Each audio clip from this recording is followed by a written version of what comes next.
Harry Potter is such a magical world of witchcraft, wizardry, and mysterious creatures. No one can forget the dynamic scenes of Harry and his friends flying through the air on broomsticks at a Quidditch match, Hagrid on his motorcycle, or Voldemort with his terrifying serpent-like face. But what would Harry Potter be without the modern effects of CGI? Keep watching to find out some shocking secrets from behind the scenes. First things first, what is CGI? You might be surprised to find out what aspects of Harry Potter were created with CGI and which were simply good film effects. CGI, or computer-generated imagery, are the special effects created with computer software that allow all the magical elements of a film to come to life. In some fantasy movies, CGI is responsible for 90% of what you're watching, from the background to the characters. It's not simply manipulating the images from the film, it's creating an entirely new image. This means that when the actors are actually filming a scene, they have to take into an account any computer-generated characters, objects, or situations that are going to be added in later. And sometimes that makes filming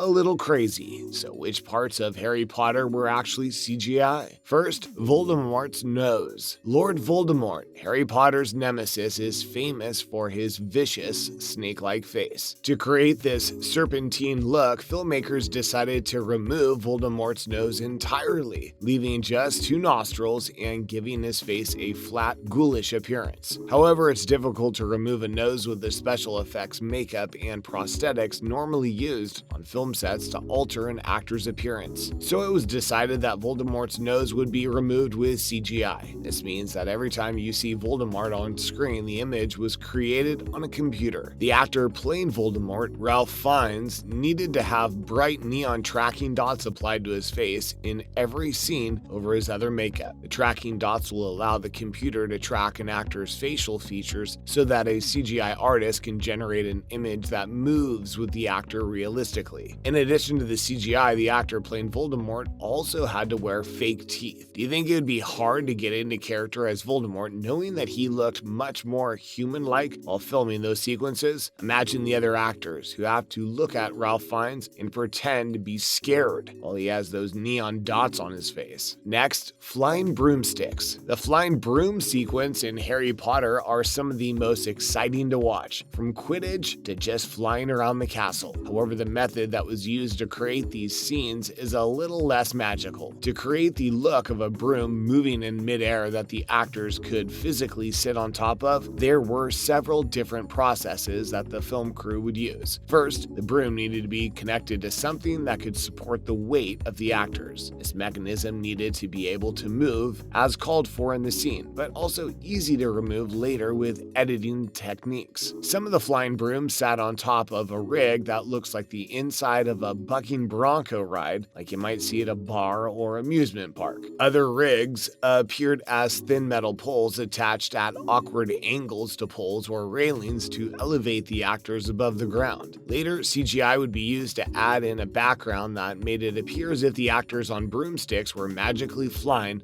much higher in the air in completely different locations. In reality, the actors were perched on top of awkward metal contraptions hardly a few feet above the ground, surrounded by film crew who, no doubt, were laughing at how absurd they looked. Remember the Quidditch match in Harry Potter and the Sorcerer's Stone? In Harry's first Gryffindor versus Slytherin match, almost half the players on the Slytherin side were not real actors. They were characters created entirely with CGI. And was Hagrid CGI? Hagrid was one of the most lovable characters in the Harry Potter movies. Because of Hagrid's giant size, you might think that this was a CGI effect as well. But Hagrid's character was actually the result of a different kind of film trick. Hagrid was played by two actors, Robbie Coltrane and Martin Bayfield. The main actor who played Hagrid and delivered his lines is tall, but he's still an average size for a human at around 6 feet. Another actor was brought in specifically for filming Hagrid's body and for performing stunts, as that actor is nearly 7 feet tall, a significant difference from Harry and his friends, and an adequate height to show Hagrid's giant stature.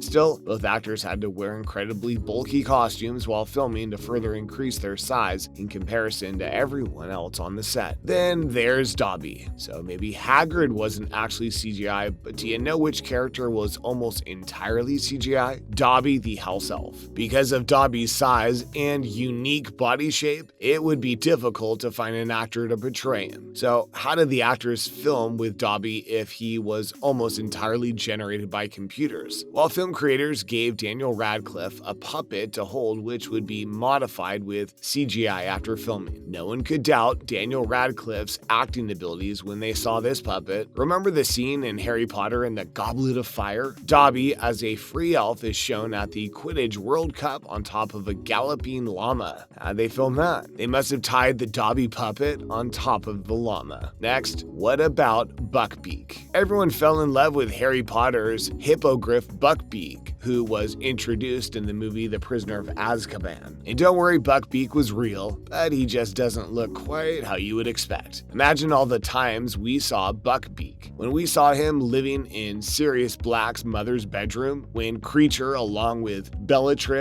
and Narcissa, injured him, when he was back outside Hagrid's hut for Aragog's funeral, and when he defended Harry against Snape after the death of Albus Dumbledore. Well, the Buckbeak who came to set was a little different than the one you saw on film. In real life, Buckbeak was mechanical and had 3 different beaks to help him to move properly. His feathers were created later with CGI. You can see Buckbeak at the Harry Potter Museum. It's really crazy what they were able to do with the CGI for this one. Do you remember the Grindylows? In Harry Potter and the Goblet of Fire, Neville Longbottom gives Harry gillyweed before the second task of the Triwizard Tournament. We see Harry jump into the lake and gills coming out all over his neck, which let him breathe underwater to finish the task. During this scene, we see the lake and the Grindylows and all these dramatic visuals. Well, you'll be surprised to find out that although Harry's gills were real in a sense, they were prosthetics. Almost everything else was completely added in with CGI. The Great Lake Harry is swimming in was a water tank with a blue screen, and the Grindylows were created and added in later. Daniel Radcliffe was given instructions by the director on which way he should look and how he should react, but he was reacting to nothing. Next, imagine Harry flying around a dragon that's not there. Another crazy CGI effect from Harry Potter and the Goblet of Fire is when Harry is competing in the Triwizard Tournament's first task. Each champion is instructed to retrieve a golden egg, but the twist is the egg is guarded by a fire-breathing dragon. So we see Harry on his broomstick dodging the dragon's fiery breath, and it really looks terrifying. But in the end, he does snatch up the golden egg. However, without the CGI that was added in, what we would have actually be watching is Harry sitting on top of a stick in a green screen room. The dragons were computer generated and based on a model dragon, so they were added in entirely after filming. Harry again had to react as if he's flying around in this dangerous situation when he really absolutely nothing was happening on the set. And even subtle details are added in with CGI. It's not just the most spectacular moments that are created with CGI, even little details are added in to make the